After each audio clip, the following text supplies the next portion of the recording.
Hello दोस्तों, आपका स्वागत है अपने यूट्यूब चैनल पर।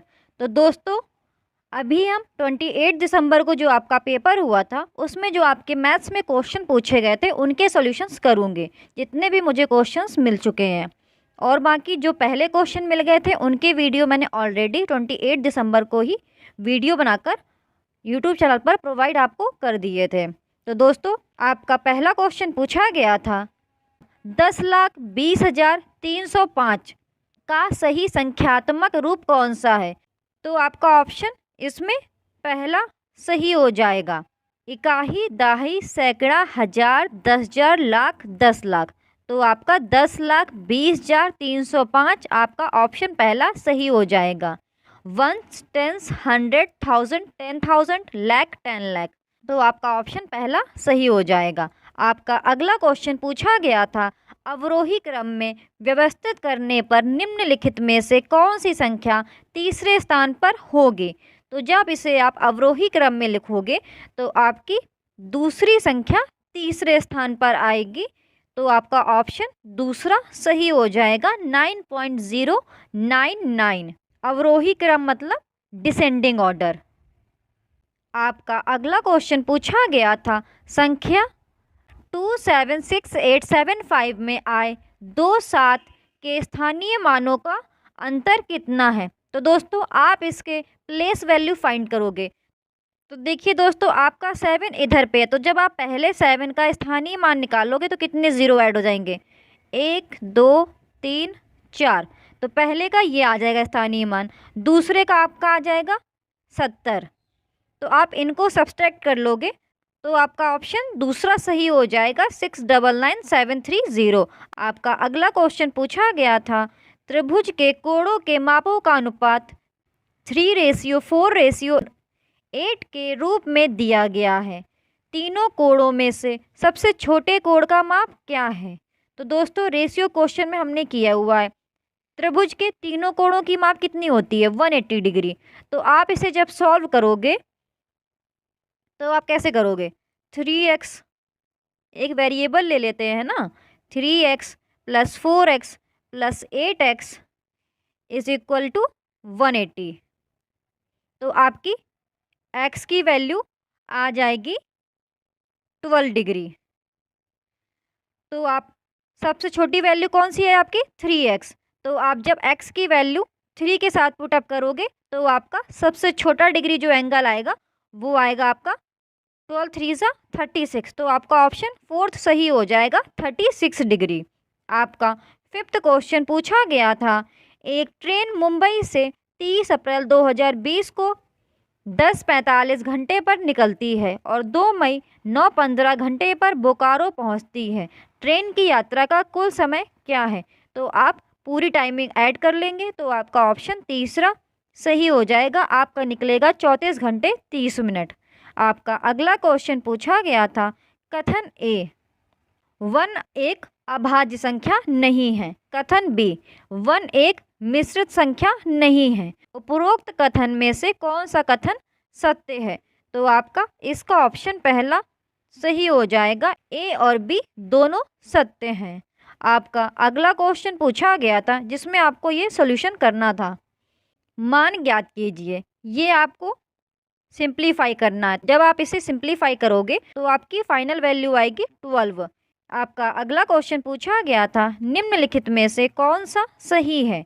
तो आपका इसका ऑप्शन पहला सही हो जाएगा, वर्ग आयत का विशिष्ट प्रकार होता है।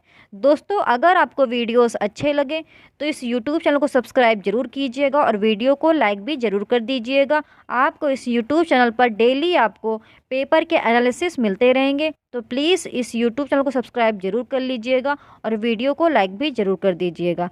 और आप दोस्तों PYQ जरूर प्रैक्टिस कीजिए, बिकॉज क्वेश्चन आपके वही पूछे जा रहे हैं। तो दोस्तों, मैंने मेरे यूट्यूब चैनल पर ऑलमोस्ट सभी शिफ्ट के PYQ आपको ऑलरेडी प्रोवाइड कर दिए गए हैं, तो आप चैनल को विजिट करें और सभी शिफ्टों के सॉल्यूशंस देख लीजिए। आपका अगला क्वेश्चन पूछा गया था नसीमा के पास केवल 5 रुपये, 10 रुपये और 20 रुपये के सिक्के हैं। 5 रुपये के सिक्कों की संख्या 10 रुपये के सिक्कों की संख्या से 3 गुना है और 20 रुपये के सिक्कों की संख्या 10 रुपये के सिक्कों की संख्या से आधी है। यदि उसके पास 20 रुपए के 8 सिक्के हैं तो उसने कुल कितनी राशि दी।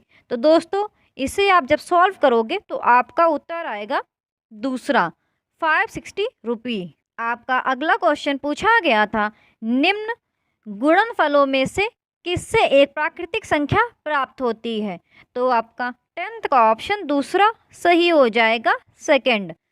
ये आपकी वैल्यू लिखी है 3 क्रॉस 5/15। तो आपका ऑप्शन दूसरा सही हो जाएगा 3 क्रॉस 5/15। जब आप इसे सॉल्व करोगे तो आपको प्राकृतिक संख्या प्राप्त होगी, क्योंकि बाकी सभी से आपको प्राकृत संख्या प्राप्त नहीं होगी। क्योंकि आप देखोगे पहला, इसमें आपका माइनस माइनस आपकी प्राकृतिक संख्या नहीं आएगी। प्राकृतिक संख्या मीन्स नेचुरल नंबर। बाकी सभी ऑप्शन आपके रॉन्ग है। आपका दूसरा ऑप्शन सही है, बिकॉज 5 3 3 3 1।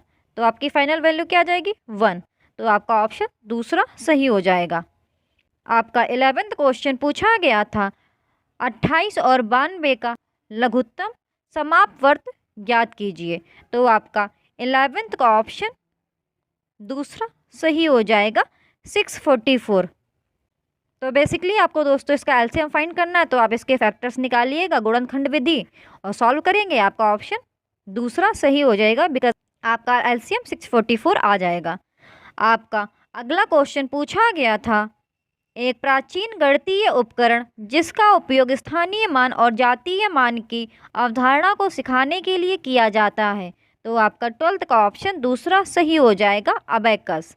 आपका अगला क्वेश्चन पूछा गया था, निम्न में से किसके अलावा आकलन के सिद्धांतों का पालन किया जाना चाहिए। तो आपका 13th का ऑप्शन दूसरा सही हो जाएगा, प्रश्नों की गुणवत्ता कठिन होनी चाहिए। दोस्तों क्वेश्चन में पूछा गया था, निम्न में से किसके अलावा आकलन के सिद्धांतों का पालन किया जाना चाहिए, इसलिए आपका ऑप्शन दूसरा सही हो जाएगा, प्रश्नों की गुणवत्ता कठिन होनी चाहिए। आपका अगला क्वेश्चन पूछा गया था, इनमें से कौन सा विषय एनसीएफ 2005 के अनुसार प्राथमिक स्कूल गणित पाठ्यक्रम का हिस्सा नहीं है। तो आपका 14th का ऑप्शन 4th सही हो जाएगा, अनुपात। ये आपका हिस्सा नहीं है पाठ्यक्रम का, रेशियो। तो दोस्तों जितने मुझे क्वेश्चन मिल गए थे मैथ्स के, मैंने उन सभी के आपको प्रॉपर सोल्यूशन करा दिए हैं। दोस्तों अगर आपको वीडियो अच्छा लगा हो तो चैनल को सब्सक्राइब जरूर कीजिएगा और वीडियो को लाइक भी ज़रूर कर दीजिएगा। Thank you for watching the videos. आपको इस यूट्यूब चैनल पर ऐसे ही वीडियोस मिलते रहेंगे डेली के पेपर के एनालिसिस के। जो क्वेश्चन मुझे उसी दिन मिल जाते हैं मैं उनकी वीडियो उसी दिन बना देती हूँ, और जो मुझे बाद में मिलते हैं उनको मैं बाद में आपको सॉल्व करके बता देती हूँ। तो please subscribe this YouTube channel. Hello दोस्तों, आपका स्वागत है अपने यूट्यूब चैनल पर। तो दोस्तों आज हम फिर से 28 दिसंबर को जो आपके क्वेश्चंस पूछे गए थे उनके सॉल्यूशंस करेंगे। तो दोस्तों जो आपके कुछ क्वेश्चंस रह गए थे या बाद में मिले, वो जो क्वेश्चन बचे हुए हैं आज हम उनके सॉल्यूशंस करेंगे कि आपके और कौन कौन से क्वेश्चन पूछे गए थे। तो दोस्तों ये क्वेश्चन आपके सीडीपी में पूछे गए थे। तो दोस्तों आपका क्वेश्चन पूछा गया था, वैगोत्स्की के सिद्धांत के अनुसार निम्न में से कौन सी शिक्षण अधिगम प्रक्रिया को पाठ प्रदान करने की प्रभावशाली तकनीक है। तो आपका इसका ऑप्शन जो करेक्ट होएगा वो होगा थर्ड। समस्या को हल करने के दौरान अगर बच्चे किसी बिंदु पर अटक जाए तो उस समय संकेत और इशारे देना। आपका अगला क्वेश्चन पूछा गया था, विकास की कौन सी अवस्था तनाव एवं तूफान की अवस्था कही जाती है। तो आपका इसका ऑप्शन तीसरा सही हो जाएगा, किशोरावस्था। आपका तीसरा क्वेश्चन पूछा गया था, चॉम्स्की के अनुसार भाषा प्राप्त करने की एक सहज क्षमता हमारे विशिष्ट मानव जैविक विरासत का परिणाम है जिसे कहा जाता है। तो आपका इसका ऑप्शन जो करेक्ट होएगा वो होगा सेकेंड, भाषा अधिग्रहण डिवाइस। आपको अगर ये वीडियोस अच्छे लगे तो मेरे यूट्यूब चैनल को सब्सक्राइब जरूर कीजिएगा और वीडियो को लाइक भी ज़रूर कर दीजिएगा। आपको इस यूट्यूब चैनल पर डेली होने वाले पेपर्स के एनालिसिस आपको उसी दिन प्रोवाइड कर दिए जाते हैं, तो आप देख लीजिए और कौन कौन से क्वेश्चन पूछे गए थे 28 दिसंबर को, जिसके वीडियो मैंने ऑलरेडी उसी दिन आपके लिए अपलोड कर दिए थे मेरे यूट्यूब चैनल पर। और जो क्वेश्चंस रह गए थे उन्हें मैं अभी करा रही हूँ, या जो मुझे और मिलते रहेंगे उन्हें मैं आपके लिए वीडियो बनाकर प्रोवाइड करती रहूँगी। अगला क्वेश्चन पूछा गया था, निम्न में से कौन सी तकनीक शिक्षण अधिगम प्रक्रिया की गुणवत्ता को नहीं बढ़ाएगी? तो आपका इसका ऑप्शन 4 सही हो जाएगा, बच्चों को विविध तरीके से नामीकरण करके। आपका अगला क्वेश्चन पूछा गया था, लॉरेंस कोलवर्ग द्वारा प्रतिपादित नैतिक विकास के किस स्तर पर व्यक्ति ये तर्क करते हैं कि मानवाधिकार व न्याय सबसे जरूरी है, भले ही वह सामाजिक कानून के खिलाफ हो? तो आपका 5th का ऑप्शन 4 सही हो जाएगा, सार्वभौमिक नैतिक सिद्धांत अभिविन्यास। आपका अगला क्वेश्चन पूछा गया था, शिक्षा के प्राथमिक स्तर पर बहुसंवेदनीय उपागम के इस्तेमाल को प्रोत्साहित करना चाहिए, क्योंकि? तो आपका इसका ऑप्शन पहला सही हो जाएगा, यह अधिगम को और अधिक प्रभावशाली बनाता है। आपका अगला क्वेश्चन पूछा गया था, सामूहिक एकालाप की अवधारणा किसके द्वारा दी गई? तो आपका इसका ऑप्शन पहला सही हो जाएगा, जीन पियाजे। आपका अगला क्वेश्चन पूछा गया था, एक शिक्षक को अपने छात्रों में डैश की भावना पैदा करनी चाहिए?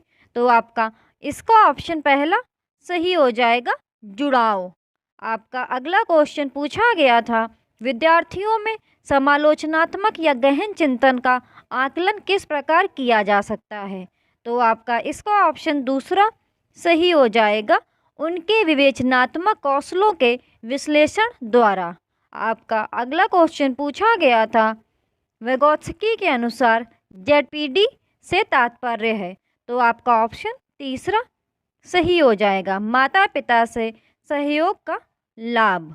आपका अगला क्वेश्चन पूछा गया था, प्रगतिशील डैश करती है? तो आपका 11th का ऑप्शन पहला सही हो जाएगा, विविधताओं का सम्मान।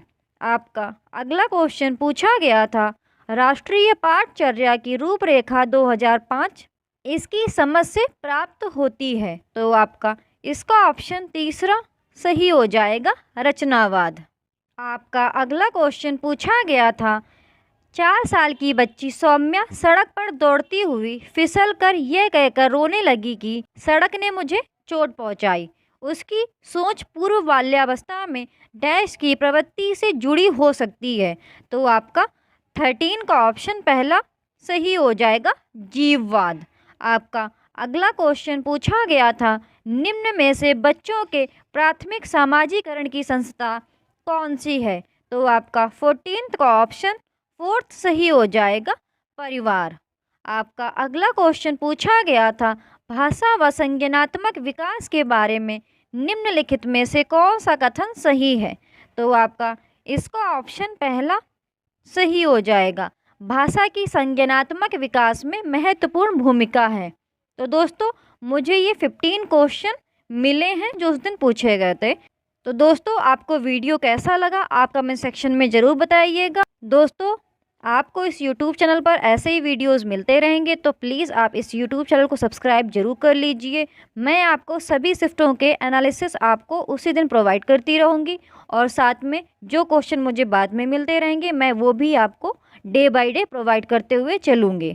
Thank you for watching the videos. Please subscribe this YouTube channel and दोस्तों के साथ शेयर ज़रूर कर दीजिएगा, और वीडियो अच्छा लगे तो लाइक भी ज़रूर कर दीजिएगा। हेलो दोस्तों, आपका स्वागत है अपने यूट्यूब चैनल पर। तो दोस्तों, 28 दिसंबर को जो आपका पेपर हुआ था उस पेपर का हम लोग एनालिसिस करेंगे। तो दोस्तों, जितने क्वेश्चन मुझे उस दिन मिल गए थे उनका वीडियो मैंने आपको 28 दिसंबर को ही प्रोवाइड कर दिया था, और जो क्वेश्चन मुझे बाद में मिले हैं उसका वीडियो मैं अब आपके लिए बना रही हूँ। तो दोस्तों, आपका पहला क्वेश्चन पूछा गया था, सिर पर मुकुट और पूंछ पर सिक्के, ऊपर से पूंछ तक नीले रंग की कई रंग, क्या आप अनुमान लगा सकते हैं कि यह कौन सा पक्षी है? तो आपका इसका ऑप्शन पहला सही हो जाएगा, मोर। ये सभी विशेषताएं मोर की होती हैं। आपका अगला क्वेश्चन पूछा गया था, निम्नलिखित में से कौन सा कीट मधुमक्खी जैसी कॉलोनी में एक साथ नहीं रहता है? तो इसका ऑप्शन आपका तीसरा सही हो जाएगा, मकड़ी, स्पाइडर। बिकॉज जो आपके अदर ऑप्शन चींटी, दीमक, वेस्प, ये सभी आपके ग्रुप में रहते हैं, लेकिन मकड़ी आपका ग्रुप में नहीं रहती है। आपका अगला क्वेश्चन पूछा गया था, हाथियों के बारे में निम्नलिखित कथनों पर विचार कीजिए और बताइए कि निम्नलिखित में से कौन सा कथन सत्य है। हाथी बहुत आराम नहीं करते हैं, वे केवल एक दिन में 2 से 4 घंटे सोते हैं। एक वयस्क हाथी एक दिन में 200 किलोग्राम से अधिक पत्तियों और टहनियों को खा सकता है। उन्हें कीचड़ और पानी में खेलना पसंद है। कीचड़ उनकी त्वचा को ठंडा रखता है। हाथी झुंड में सबसे बड़ी मादा हाथी सब कुछ तय करती है। तो दोस्तों आपका इसका ऑप्शन तीसरा सही हो जाएगा, सी, डी और ए। तो दोस्तों जो आपका बी ऑप्शन दिया है ये आपका गलत है, इसलिए आपका ऑप्शन सी, डी, ए सही हो जाएंगे। दोस्तों हाथियों की क्या क्या विशेषताएं होती हैं मैंने ऑलरेडी वीडियो बना के मेरे यूट्यूब चैनल पर प्रोवाइड कर दिया है, जो मैंने 28 दिसंबर को सिर्फ आपको प्रोवाइड की थी, तो उससे आप ज़रूर पढ़ लीजिएगा। आपका अगला क्वेश्चन पूछा गया था, गीता अस्पताल जाती है और अब वह वापस अपने घर जा रही है। वह उत्तर की ओर चलना प्रारंभ करती है और 4 मीटर चलती है। वह फिर बाईं ओर मुड़ती है और 3 मीटर चलती है और फिर से वह बाईं ओर मुड़ती है और 6 मीटर चलती है और अपने घर पहुंचती है। अस्पताल के संबंध में गीता का घर किस दिशा में है? तो आपका इसका ऑप्शन तीसरा सही हो जाएगा, दक्षिण पश्चिम। आपका अगला क्वेश्चन पूछा गया था, निम्नलिखित में से कौन सा पक्षी अपनी गर्दन को काफ़ी हद तक पीछे की ओर घुमा सकता है? तो आपका ऑप्शन दूसरा सही हो जाएगा, उल्लू। दोस्तों उल्लू की और क्या क्या विशेषताएं होती हैं ये भी मैंने क्वेश्चन आपको 28 दिसंबर के नाम से वीडियो पढ़ा होगा, मेरी प्लेलिस्ट चेक कीजिएगा, और मैंने उसमें आपको इसकी सभी विशेषताएं प्रोवाइड कर दी हैं, तो उन्हें आप याद जरूर कर लीजिएगा कि ये क्वेश्चन और किस तरीके से पूछा जा सकता है। उल्लू 270 डिग्री तक अपनी गर्दन को घुमा सकता है। और दोस्तों अगर क्वेश्चन आपका पूछ लिया जाता है ऐसा कौन सा पक्षी है जो झटके से अपनी गर्दन घुमाता है, तब आपका ऑप्शन पहला सही हो जाएगा, मैना। तो दोस्तों ज़रूर याद कर लीजिएगा, बिकॉज आने वाली शिफ्टों में ज़रूर पूछा जा सकता है। आपका अगला क्वेश्चन पूछा गया था, नीचे दिया गया कौन सा जंतु भालू जैसा दिखता है परंतु भालू नहीं है? यह दिन के लगभग 17 घंटे वृक्षों की शाखाओं में उल्टे लटककर सोकर बिताता है और उसी वृक्ष की पत्तियों को खाता है। इस जंतु की औसत आयु 40 वर्ष है तथा अपने पूरे जीवन में यह मुश्किल से 8 वृक्षों पर ही घूमता है। तो आपका इसका ऑप्शन फोर्थ सही हो जाएगा, स्लॉथ। आपका 7वां क्वेश्चन पूछा गया था डेजर्ट ओक के बारे में। डेजर्ट ओक एक ऐसा पेड़ है जिसकी जड़ें जल तक पहुंचने तक जमीन में गहराई तक जाती हैं। इन जड़ों की गहराई पेड़ की ऊंचाई से लगभग 30 गुना अधिक होती है। यह पेड़ कहाँ पाया जाता है? तो आपका ऑप्शन दूसरा सही हो जाएगा, ऑस्ट्रेलिया में। दोस्तों इस क्वेश्चन को और कई तरीके से भी पूछ सकते हैं, जिसमें आपको डेजर्ट ओक की 2-4 विशेषताएं बता दी जाएंगी और फिर पूछ लिया जाएगा कि कौन से कथन आपके सही हैं। तो उस तरह भी इसको याद कर लीजिएगा कि इसकी कौन कौन सी विशेषताएं हैं। आपका अगला क्वेश्चन पूछा गया था, प्रत्येक मधुमक्खी के छत्ते में एक रानी मधुमक्खी, कुछ नर मधुमक्खियां और कई श्रमिक मधुमक्खियां होती हैं। निम्नलिखित में से कौन सा कथन सत्य है? श्रमिक मधुमक्खियां रस की तलाश में इधर उधर उड़ती हैं। नर मधुमक्खियों के पास कोई काम नहीं होता है। श्रमिक मधुमक्खियां केवल मादा होती हैं। रानी मधुमक्खी अंडे देती है। तो आपका इसका ऑप्शन दूसरा सही हो जाएगा। आपके दिए गए सारे कथन ही सही हैं। आपका 9वां क्वेश्चन पूछा गया था, एक व्यक्ति नागरकोइल जाने के लिए 1/1/2015 को मडगांव में एक ट्रेन में सवार हुआ। ट्रेन मडगांव से 7:45 बजे रवाना हुई और अगले दिन यानी 2/1/2015 को 4:45 बजे नागरकोइल पहुंची। यदि इन दोनों स्टेशनों के बीच की दूरी 1140 किलोमीटर है तब ट्रेन की औसत चाल लगभग थी। तो दोस्तों average speed is equal to होता है total distance upon total time. तो आप जब इसे सॉल्व करोगे तो आपका ऑप्शन फोर्थ सही हो जाएगा, 54 किलोमीटर पर घंटा। आपका अगला क्वेश्चन पूछा गया था, मधुबनी चित्रकला बहुत पुरानी है। त्योहार और खुशी के अवसरों पर मधुबनी घरों के आंगनों और दीवारों पर मधुबनी चित्रकला के चित्र बनाए जाते हैं। मधुबनी भारत के एक राज्य का एक प्रसिद्ध जिला है जिसका नाम है, तो आपका पहला ऑप्शन करेक्ट हो जाएगा बिहार। आपका अगला क्वेश्चन पूछा गया था, कुओं और बावड़ियों के संबंध में कुछ कथन निम्नलिखित हैं। वे जल भंडारण और संरक्षण की एक पारंपरिक प्रणाली है। इनका उपयोग सामुदायिक संसाधन के रूप में किया जाता है। ये मुख्य रूप से वर्षा की कमी वाले राज्य में पाए या निर्मित होते हैं। इनमें केवल दूषित जल होता है। तो आपको सही कथन बताना है।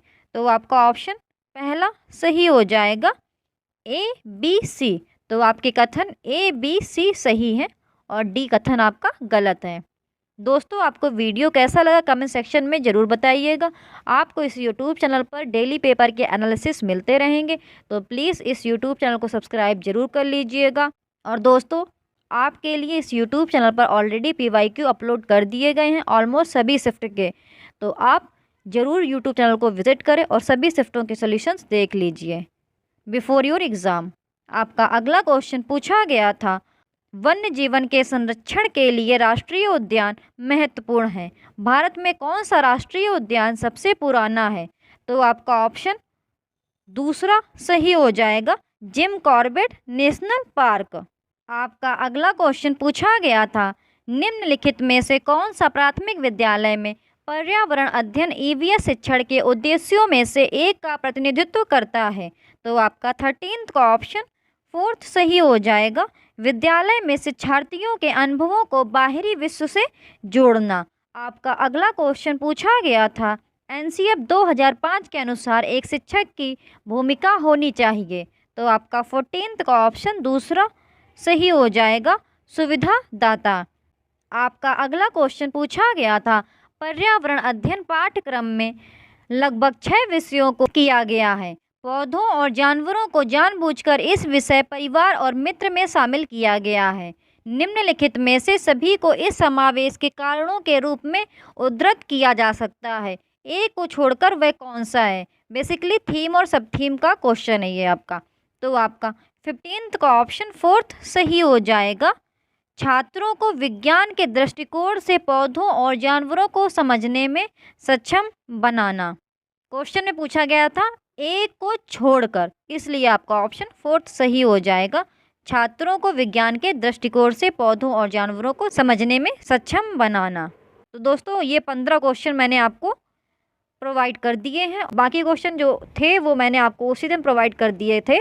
तो दोस्तों, आपको इस YouTube चैनल पर ऐसे ही वीडियोस मिलते रहेंगे, तो आप इस YouTube चैनल को सब्सक्राइब जरूर कर लीजिएगा। दोस्तों, आपको वीडियो कैसा लगा तो आप कमेंट सेक्शन में ज़रूर बताइएगा। और दोस्तों, PYQ मैंने ऑलरेडी प्रोवाइड कर दिए हैं, बिकॉज दोस्तों क्वेश्चन वही पूछे जा रहे हैं जो मैंने PYQ में आपको ऑलरेडी कराए हुए हैं। तो आप PYQ की प्रैक्टिस ज़रूर से ज़रूर कर लीजिए before your exam. Thank you for watching the videos.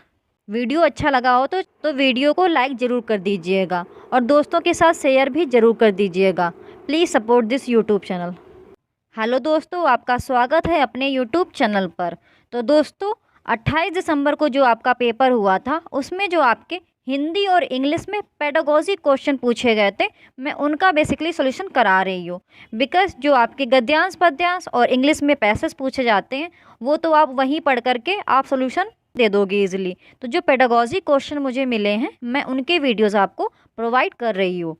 तो दोस्तों, आपके इंग्लिश पेडागॉजी में जो पहला क्वेश्चन पूछा गया था, foundational stage of schooling as per the national education policy 2020 consist of. तो आपका फर्स्ट का ऑप्शन पहला सही हो जाएगा, 3 years of pre school and classes 1 and 2। तो दोस्तों, बेसिकली आपका फाउंडेशनल स्टेज में कौन सा होता है ये आपका पूछा गया था। तो आपका ऑप्शन पहला सही हो जाएगा। जो आपका दोस्तों NEP 2020 का डिवीज़न वो कैसा है आपका 5+3 + 3 + 4 FPMS। Foundational stage, preparatory stage, middle stage, secondary stage. तो इस तरीके से डिवीज़न किया गया है। आपका अगला क्वेश्चन पूछा गया था, according to Krashen dash is a subconscious process. तो आपका सेकंड का ऑप्शन दूसरा सही हो जाएगा, ऑक्यूजिशन। आपका थर्ड क्वेश्चन पूछा गया था, which one of the following is emphasised in the NEP 2020।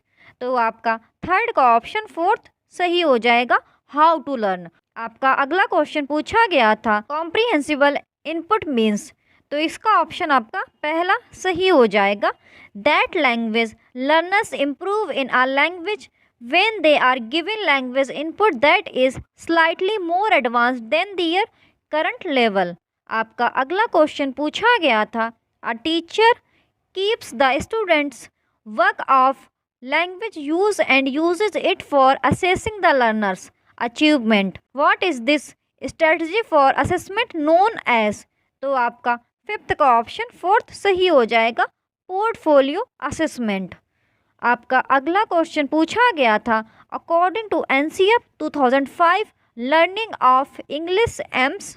तो आपका सिक्स्थ का ऑप्शन दूसरा सही हो जाएगा। आपका अगला क्वेश्चन पूछा गया था, which of these is not a principle of CCE continuous and comprehensive evaluation. CCE का फुल फॉर्म। तो आपका सेवेंथ का ऑप्शन दूसरा सही हो जाएगा, प्रिंसिपल ऑफ रिजिडिटी। आपका अगला क्वेश्चन पूछा गया था, according to Chomsky theory the role of language acquisition to. तो आपका एट्थ का ऑप्शन तीसरा सही हो जाएगा, जनरेट ग्रामर रूल्स। आपका अगला क्वेश्चन पूछा गया था, which one of the following is true about CCE। तो आपका नाइन्थ का ऑप्शन दूसरा सही हो जाएगा। आपका अगला क्वेश्चन पूछा गया था, which principle emphasises on grouping and sequence. तो आपका टेंथ का ऑप्शन पहला सही हो जाएगा, प्रिंसिपल ऑफ ग्रेडिंग। तो दोस्तों, मुझे जितने इंग्लिश पेडागोजी क्वेश्चंस मिल गए, मैंने उनके सॉल्यूशंस आपको प्रोवाइड कर दिए। दोस्तों, अब आपके हिंदी पेडागोजी क्वेश्चन शुरू होते हैं। तो दोस्तों, आपका पहला क्वेश्चन पूछा गया था, बड़े परिवार में रहने वाले श्याम का भाषा विकास एकल परिवार के राम, जिसके माता पिता दोनों नौकरी करते हैं, की तुलना में अपेक्षाकृत तीव्र गति से होता है। यह कथन किस सिद्धांत की व्याख्या करता है। तो आपका इसका ऑप्शन दूसरा सही हो जाएगा, वेगोत्स्की के स्कैफोल्डिंग सिद्धांत की। आपका अगला क्वेश्चन पूछा गया था, अपनी जटिल प्रकृति के बावजूद भाषा सहजात व्याकरणिक ज्ञान की मदद से अर्जित की जाती है। यह विचार किसके द्वारा प्रतिपादित सिद्धांत से संबंधित है। तो आपका सेकंड का ऑप्शन सेकंड सही हो जाएगा, नोम चॉम्स्की। आपका अगला क्वेश्चन पूछा गया था, बुनियादी स्तर पर NEP 2020 डैश ध्यान केंद्रित करती है। तो आपका तीसरे का ऑप्शन दूसरा सही हो जाएगा, साक्षरता तथा अंक ज्ञान पर। आपका अगला क्वेश्चन पूछा गया था, एक भाषा शिक्षक के रूप में आप किन्हीं 4 बालकों में श्रवण कौशल के आकलन के उद्देश्य से कुछ क्रियाकलाप आयोजित करते हैं। श्रवण कौशल का आदर्शनीय तरीका है जिसमें बालक। तो आपका फोर्थ का ऑप्शन दूसरा सही हो जाएगा, कहानी को ध्यानपूर्वक सुनकर भाव के साथ उचित प्रतिक्रिया देता है। आपका अगला क्वेश्चन पूछा गया था, भाषा शिक्षक के रूप में आपका प्रथम दायित्व है। तो आपका फिफ्थ का ऑप्शन दूसरा सही हो जाएगा, बच्चे भाषा प्रयोग में रुचि लें। तो दोस्तों, मुझे हिंदी पेडागोजी के 5 क्वेश्चंस मिले और 10 क्वेश्चन मुझे इंग्लिश पेडागोजी के मिल गए थे। तो दोस्तों, मैंने आपको प्रोवाइड कर दिए हैं। तो दोस्तों, आपको ये वीडियो कैसा लगा तो आप कमेंट सेक्शन में ज़रूर बताइएगा और please support this YouTube channel. आपको ऐसे ही वीडियोस इस यूट्यूब चैनल पर मिलते रहेंगे, डेली के पेपर के एनालिसिस के। तो प्लीज़, अगर आपको ये वीडियो अच्छा लगा तो चैनल को सब्सक्राइब जरूर कीजिएगा और वीडियो को लाइक भी ज़रूर कर दीजिएगा। आपके लिए इस यूट्यूब चैनल पर PYQ ऑलरेडी अपलोड कर दिए गए हैं, बिकॉज क्वेश्चन आपके उसी से पूछे जा रहे हैं। और दोस्तों, मुझे जैसे ही प्रश्न मिलते रहेंगे मैं उन्हें आपके लिए प्रोवाइड करती रहूँगी। Thank you for watching the videos. Please subscribe this YouTube channel. Hello दोस्तों, आपका स्वागत है अपने यूट्यूब चैनल पर।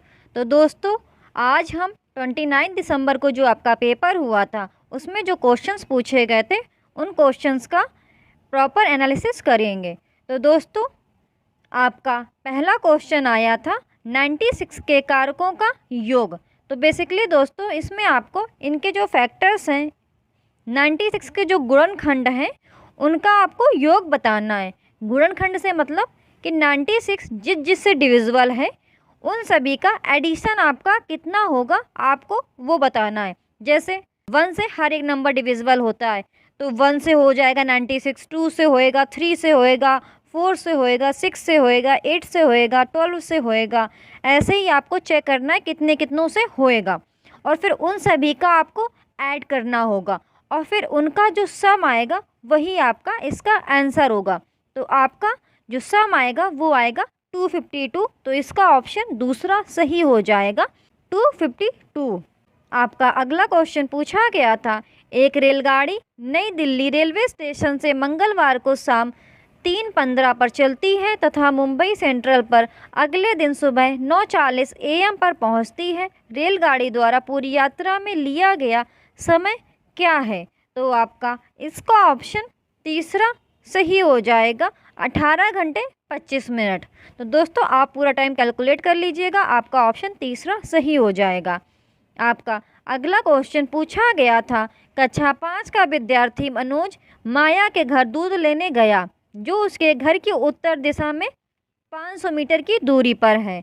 घर वापस आने के बाद वह स्कूल गया जो उसके घर की पूर्व दिशा में 1 किलोमीटर की दूरी पर है। स्कूल में उसे दोनों स्थानों का रास्ता बनाने के लिए कहा गया।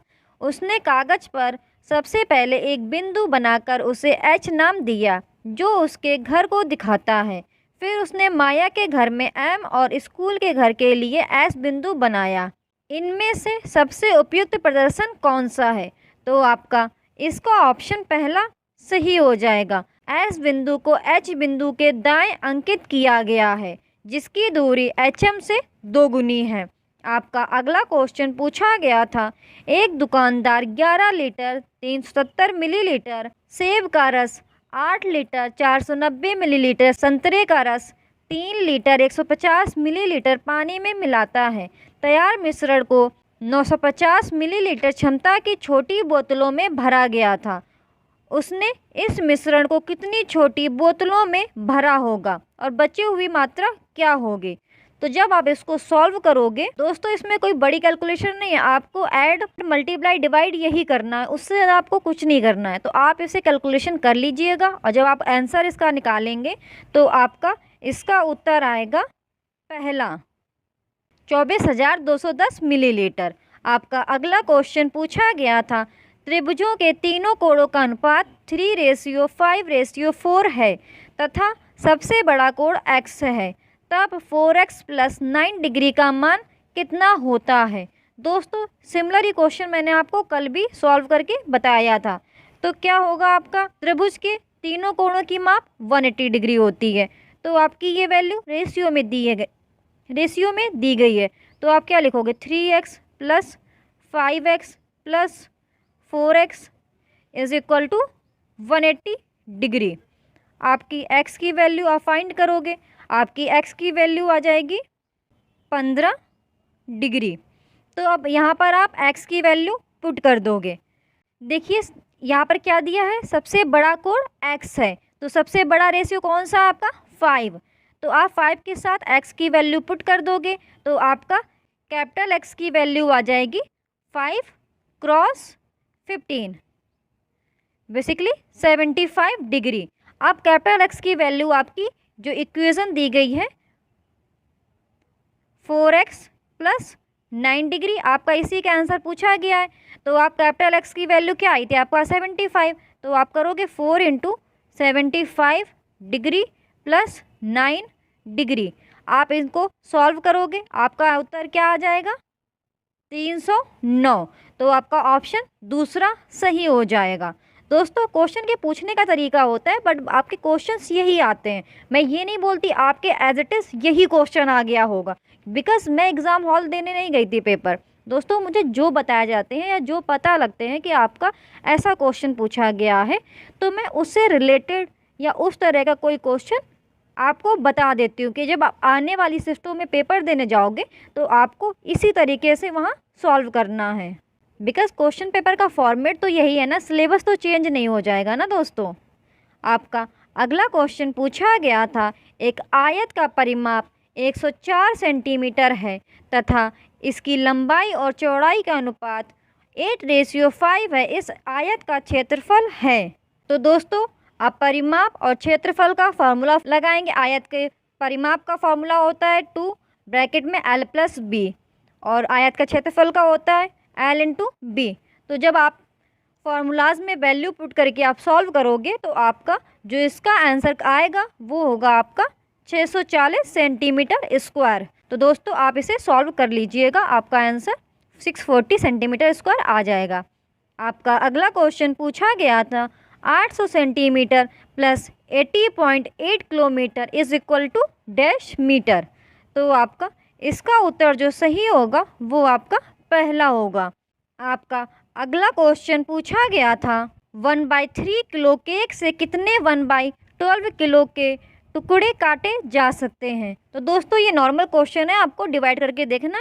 1/3 डिवाइड बाई 1/12।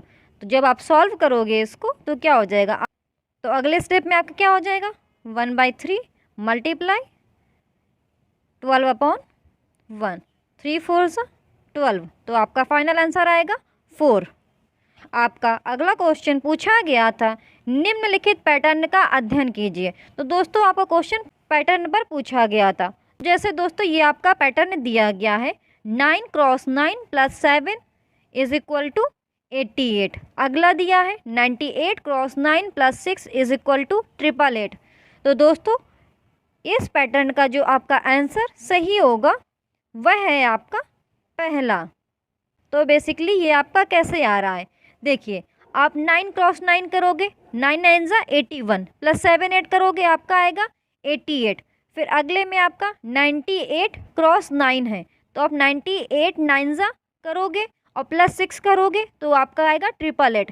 इसी तरीके से आप जब सॉल्व करोगे 98,765 का मल्टीप्लाई आप 9 से कराओगे और फिर 3 आप ऐड करोगे तो आपकी ये वैल्यू आएगी 888। तो सॉल्व करने पर आपका पहला उत्तर सही हो जाएगा। दोस्तों ये पैटर्न बेस्ड क्वेश्चन आया था, तो आपका और किसी तरीके से भी आने वाली शिफ्ट में पूछे जा सकते हैं, तो आप सॉल्व कर लीजिएगा।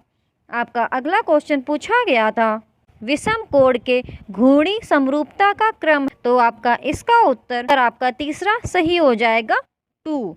आपका अगला क्वेश्चन पूछा गया था, एक प्राचीन गणितीय उपकरण जिसका उपयोग स्थानीय मान और जातीय मान की अवधारणा को सिखाने के लिए किया जाता है उसे क्या कहते हैं। तो आपका ऑप्शन दूसरा सही हो जाएगा, अबेकस। आपका अगला क्वेश्चन पूछा गया था, निम्न में से किसके अलावा आकलन के सिद्धांतों का पालन किया जाना चाहिए। तो इसमें आपका उत्तर दूसरा सही हो जाएगा, प्रश्नों की गुणवत्ता कठिन होनी चाहिए। आपका अगला क्वेश्चन पूछा गया था, इनमें से कौन सा विषय एनसीईआरटी 2005 के अनुसार प्राथमिक स्कूल गणित पाठ्यक्रम का हिस्सा नहीं है। तो आपका ऑप्शन 4 सही हो जाएगा, अनुपात। तो दोस्तों इसके अलावा आपके क्वेश्चंस सिंप्लीफिकेशन से भी आए होंगे, सिंप्लीफाई करने से। तो दोस्तों उन सब की भी प्रैक्टिस आप कर लीजिएगा। ज्योमेट्री से भी शायद एक कोई क्वेश्चन पूछा गया था, मुझे एग्जैक्ट मिला नहीं है। तो दोस्तों आपको वीडियो कैसा लगा आप कमेंट सेक्शन में ज़रूर बताइएगा। और दोस्तों मुझे जो क्वेश्चंस मिलते रहेंगे कि ऐसा आपका पूछा गया है, मैं उनके सॉल्यूशंस आपको प्रोवाइड करती रहूँगी और आपके लिए वीडियो बनाती रहूँगी। दोस्तों आपको इस यूट्यूब चैनल पर ऐसे ही एनालिसिस मिलते रहेंगे, तो आप इस यूट्यूब चैनल को सब्सक्राइब जरूर कर लीजिए। और दोस्तों PYQ की प्रैक्टिस जरूर कीजिएगा, बिकॉज क्वेश्चन आपके उन्हीं से पूछे जाते हैं, बस थोड़ा बहुत घुमा फिरा कर। तो दोस्तों प्लीज़ अगर आपको ये वीडियो अच्छा लगा हो तो लाइक ज़रूर कर दीजिएगा और इस यूट्यूब चैनल को सब्सक्राइब भी ज़रूर कर दीजिएगा। Thank you for watching the videos.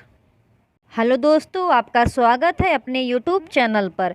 तो दोस्तों जो आपके 29 दिसंबर को पेपर हुआ था उनमें जो क्वेश्चंस पूछे गए थे, कुछ क्वेश्चंस के सॉल्यूशन मैंने आपको उसी दिन प्रोवाइड कर दिए थे, और जो क्वेश्चन मुझे बाद में मिले हैं कि ऐसे क्वेश्चन पूछे गए थे, तो उनके सॉल्यूशंस मैं आपको आज प्रोवाइड कर रही हूँ। और जो दोस्तों मुझे क्वेश्चंस मिलते रहेंगे उनके मैं आपको डे बाय डे आपको सॉल्यूशंस प्रोवाइड करती रहूँगी।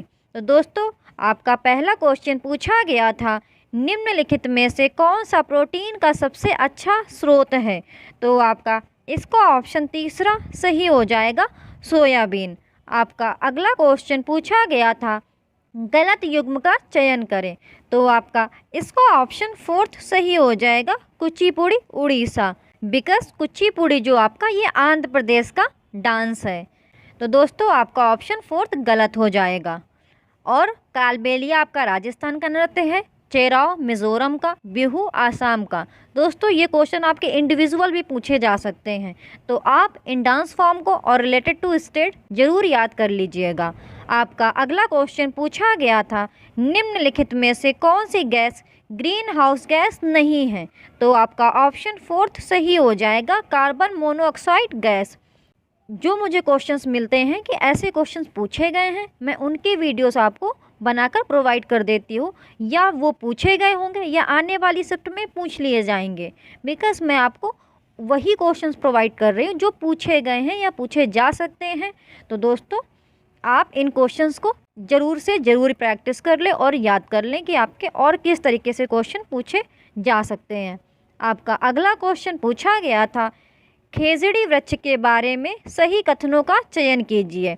तो इसमें आपके कथन दिए गए थे, यह वृक्ष मुख्य रूप से मरुस्थलीय क्षेत्रों में पाया जाता है, यह ज़्यादा जल के बिना बढ़ता है, यह एक छायादार वृक्ष है और बच्चे इसकी छाया में खेलना पसंद करते हैं, यह अपनी तनों में जल जमा करता है और लोग इस जल को पीने के लिए पतले पाइप का इस्तेमाल करते हैं। तो आपका इसका जो उत्तर सही होगा वह है पहला। तो आपका पहला ऑप्शन सही हो जाएगा, ए बी सी कथन सही है और डी कथन आपका रॉन्ग है। दोस्तों, खेजड़ी के वृक्ष ये आपके राजस्थान में पाए जाते हैं। आपका अगला क्वेश्चन पूछा गया था, निम्नलिखित में से किस राज्य या संघ राज्य क्षेत्र में बंगाल की खाड़ी का तट है? तो आपका इसका ऑप्शन तीसरा सही हो जाएगा, पुडुचेरी। आपका अगला क्वेश्चन पूछा गया था, CFC क्लोरोफ्लोरोकार्बन से ओजोन परत की रक्षा करने के लिए तैयार किए गए अंतर्राष्ट्रीय संधि का नाम बताइए। तो दोस्तों, आपका इसका ऑप्शन दूसरा सही हो जाएगा, मॉन्ट्रियल प्रोटोकॉल, जो कि आपका 1987 में हुआ था, आपका 1987 में। आपका अगला क्वेश्चन पूछा गया था, उस विकल्प का चयन कीजिए जो अन्य से भिन्न है। तो आपका इसका ऑप्शन फोर्थ सही हो जाएगा, कोयला। आपका अगला क्वेश्चन पूछा गया था, हाथियों के बारे में निम्नलिखित में से कौन सा कथन सही है? तो आपका इसका ऑप्शन दूसरा सही हो जाएगा, सामान्यतः 3 महीने के बच्चे का वजन लगभग 2 क्विंटल या 200 केजी होता है। दोस्तों, हाथी की क्या क्या विशेषताएं होती हैं ये मैंने आपको ऑलरेडी प्रोवाइड कर दिए हैं।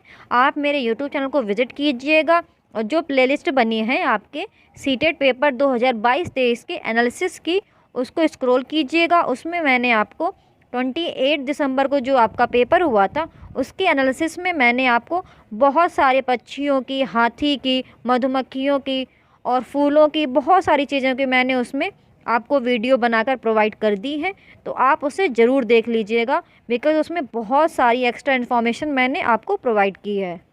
आपका अगला क्वेश्चन पूछा गया था, भारतीय शास्त्रीय नृत्य कुचिपुड़ी डैश राज्य में विकसित हुआ। तो आपका इसका ऑप्शन सही हो जाएगा, आंध्र प्रदेश।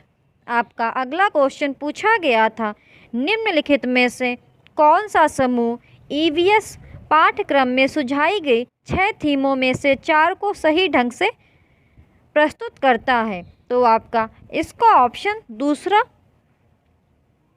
सही हो जाएगा, परिवार और दोस्त, भोजन, पानी और यात्रा।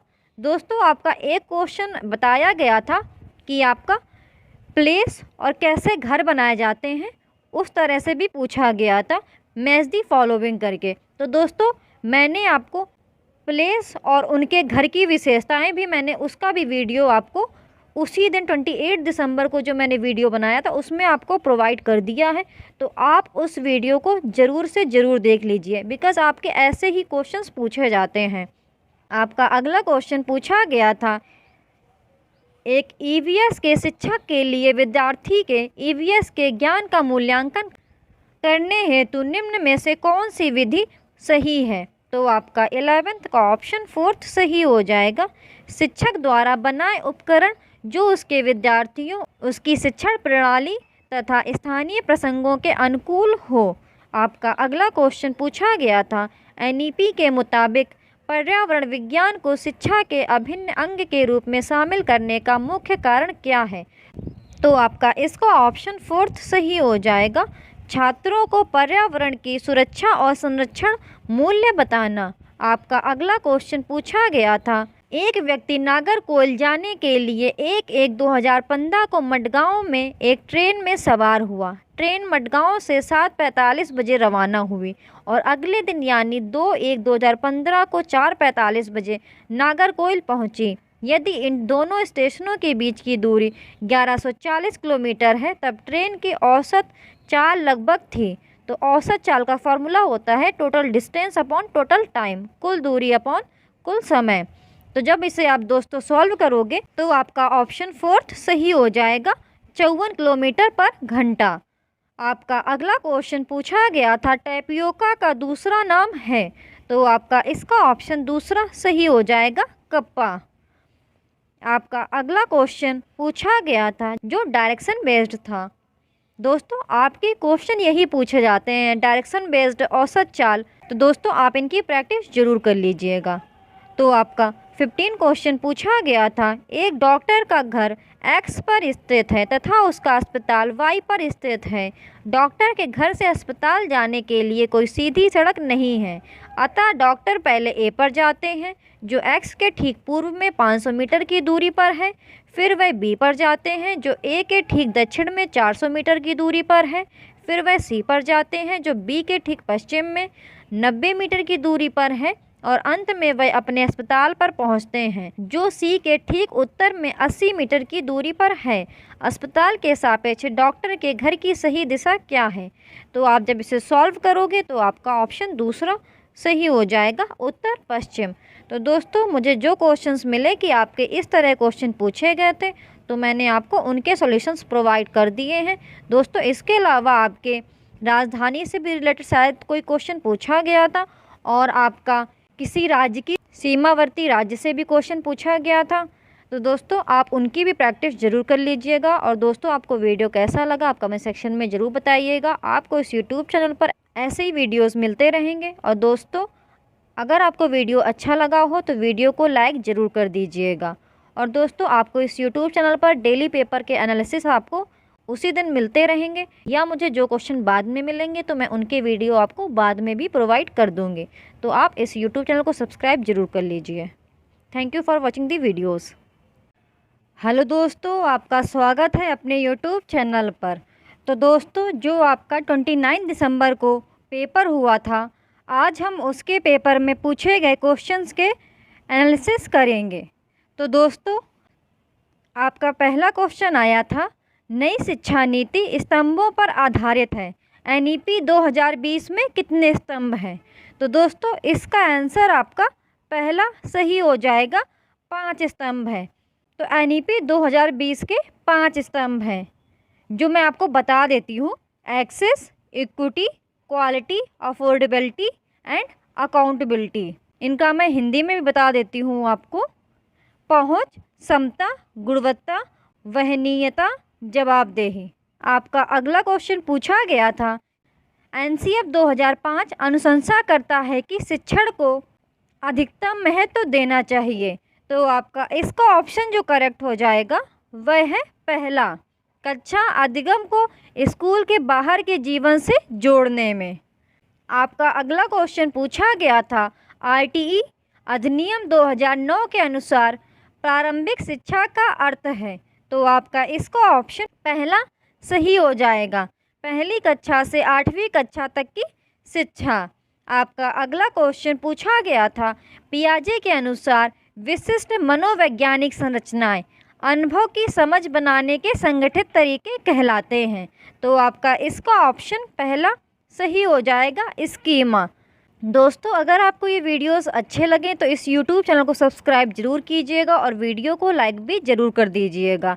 आपको इस YouTube चैनल पर सीटेट 2022-23 में होने वाले सभी पेपर के एनालिसिस आपको उसी दिन प्रोवाइड कर दिए जाते हैं, और जो क्वेश्चंस बाद में मुझे पता लगते हैं कि ऐसे आए हैं या आए होंगे या आ सकते हैं, मैं आपको उन क्वेश्चंस का भी वीडियो बना करके आपके लिए प्रोवाइड कर देती हूँ। तो आप इस YouTube चैनल को सब्सक्राइब ज़रूर कर लें। आपका अगला क्वेश्चन पूछा गया था, विगोत्स्की के सामाजिक सांस्कृतिक सिद्धांत के अनुसार। तो आपका इसका ऑप्शन पहला सही हो जाएगा, संस्कृति और भाषा विकास में महत्वपूर्ण भूमिका निभाते हैं। आपका अगला क्वेश्चन पूछा गया था, कोलबर्ग के नैतिक विकास के सिद्धांत की किस चरण की विशेषता जैसे को तैसा है। तो आपका इसका ऑप्शन दूसरा सही हो जाएगा, व्यक्तिगत पुरस्कार अभिविन्यास। आपका अगला क्वेश्चन पूछा गया था, बालकों के व्यक्तिगत विकास। तो आपका इसका ऑप्शन तीसरा सही हो जाएगा, के लिए कुछ हद तक पूर्वानुमान लगाया जा सकता है, परंतु सभी बच्चों के विकास की दर अलग अलग होती है। आपका अगला क्वेश्चन पूछा गया था, निम्नलिखित कथनों में से कौन सा कथन समाजीकरण के संदर्भ में सही है। तो आपका इसका ऑप्शन पहला सही हो जाएगा, परिवार और स्कूल समाजीकरण में प्रमुख योगदान देते हैं, लेकिन मीडिया और सहपाठी जैसे अन्य संस्थान भी हैं जो महत्वपूर्ण भूमिका निभाते हैं। आपका अगला क्वेश्चन पूछा गया था, निम्नलिखित में से कौन सी प्रगतिशील शिक्षा की विशेषताएं हैं। तो आपका इसका ऑप्शन तीसरा सही हो जाएगा, जीवन पर्यंत अधिगम और सामाजिक कौशल पर जोर देना। आपका अगला क्वेश्चन पूछा गया था, निम्नलिखित में से कौन सा कथन समावेशी शिक्षा का सर्वोत्तम वर्णन करता है। तो आपका इसका ऑप्शन तीसरा सही हो जाएगा, प्रत्येक छात्र को उनकी विकलांगता, जाति और पंथ के बावजूद समान अवसर प्रदान करना। दोस्तों, आपके ये क्वेश्चन PYQ से ही पूछे जाते हैं, तो दोस्तों आप PYQ की प्रैक्टिस ज़रूर कर लीजिए। मैंने मेरे YouTube चैनल पर ऑलमोस्ट सभी शिफ्टों के PYQ ऑलरेडी अपलोड कर दिए हैं, तो आप इस YouTube चैनल को विज़िट करें और सभी शिफ्टों की प्रैक्टिस ज़रूर से ज़रूर कर लीजिए। आपका अगला क्वेश्चन पूछा गया था, निम्नलिखित में से कौन सी बुद्धि हार्वर्ड गार्डनर के बहुबुद्धि के सिद्धांत से जुड़ी हुई है। भाषाई बुद्धि, संगीतात्मक बुद्धि, स्थानिक बुद्धि, सामाजिक बुद्धि। तो आपका इसका ऑप्शन दूसरा सही हो जाएगा, केवल ABC, भाषाई बुद्धि, संगीतात्मक बुद्धि और स्थानिक बुद्धि। आपका अगला क्वेश्चन पूछा गया था, कौन सा अभिप्रेरणा घटक नहीं है।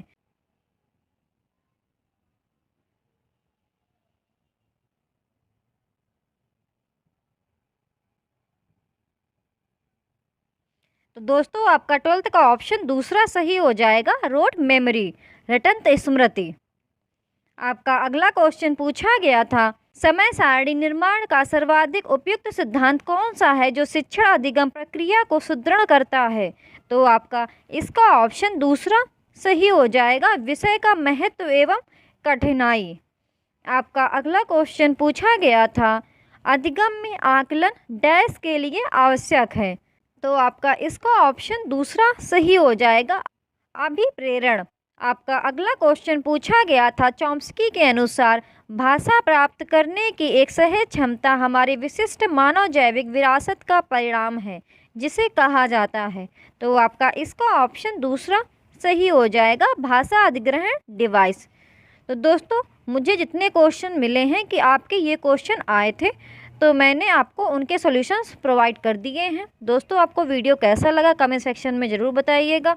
आपको इस यूट्यूब चैनल पर ऐसे ही वीडियोस मिलते रहेंगे डेली पेपर के एनालिसिस के। तो दोस्तों आप इस यूट्यूब चैनल को सब्सक्राइब ज़रूर कर लीजिए और PYQ की प्रैक्टिस ज़रूर से ज़रूर कर लीजिए, बिकॉज आपके क्वेश्चन उन्हीं से पूछे जाते हैं। Thank you for watching the videos. अगर वीडियो अच्छा लगे तो वीडियो को लाइक ज़रूर कर दीजिएगा। हेलो दोस्तों, आपका स्वागत है अपने YouTube चैनल पर।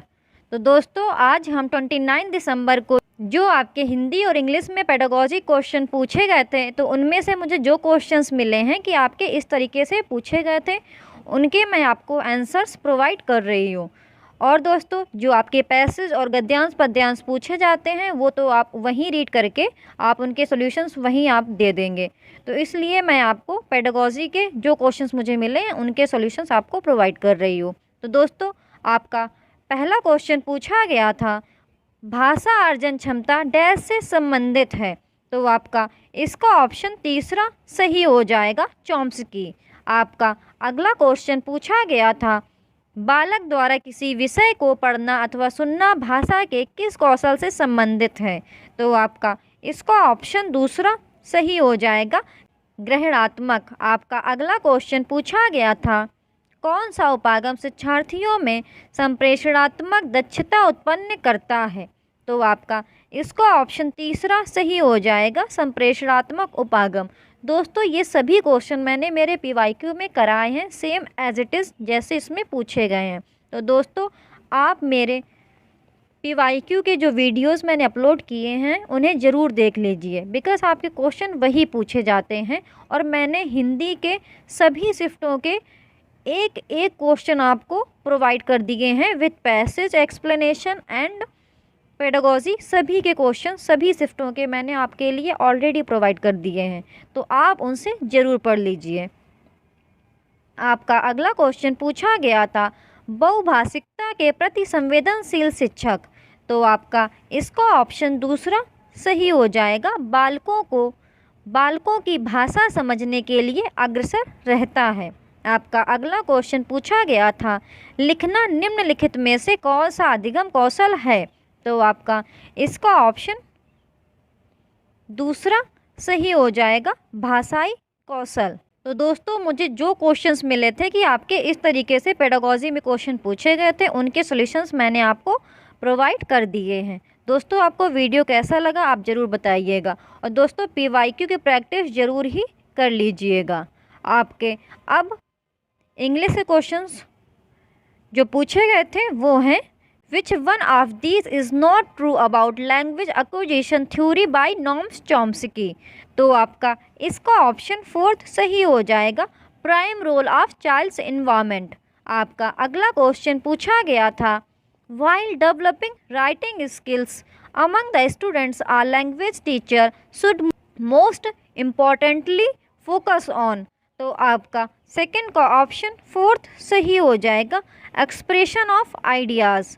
आपका अगला क्वेश्चन पूछा गया था, national education policy 2020 recommends the study of classical language as. तो आपका इसका ऑप्शन पहला सही हो जाएगा, additional options during the middle and secondary stages of schooling. आपका अगला क्वेश्चन पूछा गया था, receptive language skills refers to. तो आपका इसका ऑप्शन तीसरा सही हो जाएगा, the ability to understand and comprehend spoken languages that one hears or reads. आपका अगला क्वेश्चन पूछा गया था, which method emphasises more on spoken than written language. तो आपका इसका ऑप्शन पहला सही हो जाएगा, आइडियो लिंगुअल मेथड। तो दोस्तों, जो मुझे इंग्लिश पेडागॉजी के क्वेश्चंस मिले थे, उनके सॉल्यूशंस मैंने आपको प्रोवाइड कर दिए हैं। तो दोस्तों, वीडियो कैसा लगा कमेंट सेक्शन में ज़रूर बताइएगा। आपको इस यूट्यूब चैनल पर ऐसे ही वीडियोस मिलते रहेंगे डेली पेपर एनालिसिस के। तो दोस्तों, आप इस यूट्यूब चैनल को सब्सक्राइब जरूर कर लीजिएगा। Thank you for watching the videos. और दोस्तों, PYQ की प्रैक्टिस ज़रूर ही कर लीजिएगा। Thank you.